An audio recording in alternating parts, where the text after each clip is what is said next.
तो क्या बातचीत हुई थी आपकी वहाँ? हम कारागारी victim हैं। नहीं अपने ऑफिस में उठाएंगे। हाथ मत लगाइए, नहीं हाथ हाथ मत मिला लगाइए, हाथ मत लगाइए। हाथ इतनी नहीं भी लगा- आपकी वो हाथ है। नहीं लगा- अभी लगाया आपने, आप अभी लगाया आपने, उधर जा रहे हैं, अभी नहीं लगा- लगाया आपने। तो क्या कहना चाहेंगे मैडम, क्या तानाशाही हो रही है? देख ही रहे हैं आप। अगर एक सांसद एक पीड़ित परिवार के साथ डीआईजी से मिले और डीआईजी पीड़ित परिवार को उनके सामने कहे कि जाइए जो हमें करना है हम करेंगे, तो ये तानाशाही है। और फिर हमें यहाँ लाया गया है महिला थाने में। चलो ना आगे आगे। नागरिक तो आपने मना कर दिया। मेरे हाथ क्यों लगा रही? यार ये क्या कुछ हुआ है? भैया हम गए थे डीआईजी साहब के पास। एक जो कार्रवाई दसाला में हुई है, जो माँ हैं वो लगातार ये कह रही हैं कि उनको इंसाफ नहीं मिला है। इंसाफ की गुहार को लेकर हम डीआईजी साहब के पास आए थे। जो माता जी हैं मोनू कश्यप की, उन्होंने अपना पक्ष रखा, अपनी बात रखी। डीआईजी साहब जिन्होंने पहले से ही उन्हें सारी चीज़ों को मना कर दिया, माँ की बात को सुनने से मना कर दिया, उन्होंने उस गरीब मजलूम बूढ़ी माता को कहा कि आप जाइए यहाँ से।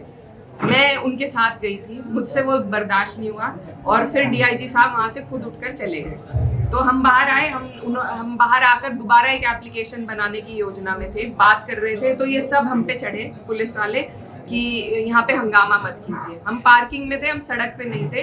रिकॉर्डिंग हमारे पास भी है, सड़क लगातार चलती रही है।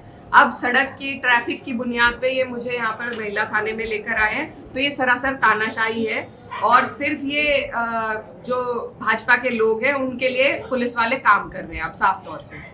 क्या लगता है आपको, ट्रैफिक विभाग को लेके आपको लेके आए हैं या कुछ डीआईजी आप साहब लोग की भी तरफ वहाँ से पे हुआ है? थे, ट्रैफिक लगातार चल रहा था, हमारे पास भी वीडियो रिकॉर्डिंग मौजूद है। ट्रैफिक में कोई खलल नहीं आई थी, हम पार्किंग की स्पेस में खड़े थे और इन्हीं लोगों के द्वारा कहा गया था कि दोबारा एक एप्लीकेशन दे दो, उसी की बात वहाँ कर रहे थे। तो इन्होंने पूरे जिले की महिला पुलिस वहाँ बुला ली हमें डराने के लिए, हम पर दबाव बनाने के लिए। लेकिन हम डरेंगे नहीं, इनको जो करना है ये वो कर सकते हैं। ये मेरे लोग हैं, जब ये पीड़ा में है तो मैं पीड़ा में हूँ और इनके साथ मैं खड़ी रहूंगी। अभी आपको कहाँ जाएंगे? अभी महिला थाना सहारनपुर में लेकर आए। पुलिस वाले हमें डीआईजी ऑफिस की पार्किंग से गिरफ्तार कर महिला थाने में लेकर आए थे, क्योंकि हम वहाँ एक पीड़ित माँ के साथ गए थे जिसको बेइज्जत करके वो रोती हुई डीआईजी ऑफिस से बाहर निकली। हमने उस पर अपनी बात रखी। उसके बाद जो पुलिस है उन्होंने अपनी तानाशाही करते हुए, वहाँ ना तो रोड ब्लॉक था, हमारे पास भी वीडियो मौजूद है, लेकिन उसी का बहाना लेके कि आपने ट्रैफिक रोका। हम पार्किंग में खड़े थे, ट्रैफिक का बहाना बना के हमें यहाँ महिला थाने लाया गया है।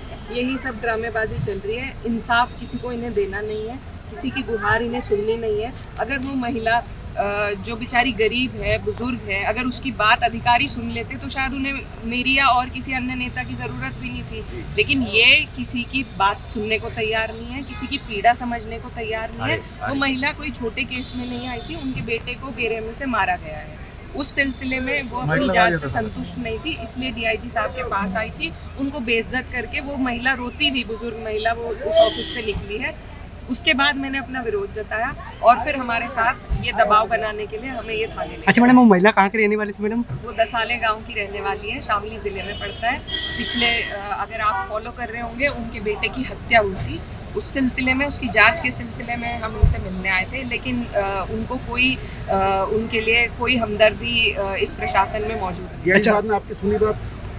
डीआईजी साहब ने पहले हमारी बात सुनी और फिर साफ तौर से महिला को हर चीज़ के लिए मना कर दिया, जिस पे वो भावुक हो गई, जो कि स्वाभाविक है, वो माँ है, तो उनको वहाँ से बाहर निकाल दिया गया। वो उनकी बेइज्जती हुई, वो बेचारी उठ के वहाँ से बाहर चली गई। उस पर मैंने अपना विरोध जताया तो वो उठ के मीटिंग के लिए चले। अच्छा मैडम, आप क्या कार्रवाई करना चाहेंगे? आप क्या कहेंगे? आप शिकायत करेंगे? सुनवाई किसी की है नहीं इस सरकार में, और ये सीधे तौर पे साफ तौर से उदाहरण है कि मुझे भी ये थाने लेके आए हैं 10 मिनट के लिए, सिर्फ एक ड्रामा, एक दबाव बनाने के लिए। तो ये लोग काम नहीं करना चाहते हैं, पीड़ितों के लिए, उनकी इंसाफ के लिए कोई काम नहीं करना चाहते हैं। सीधा सीधा ये सरकार के जो लॉ एंड ऑर्डर की दुहाई देती थी सरकार, कहाँ है वो लॉ एंड ऑर्डर?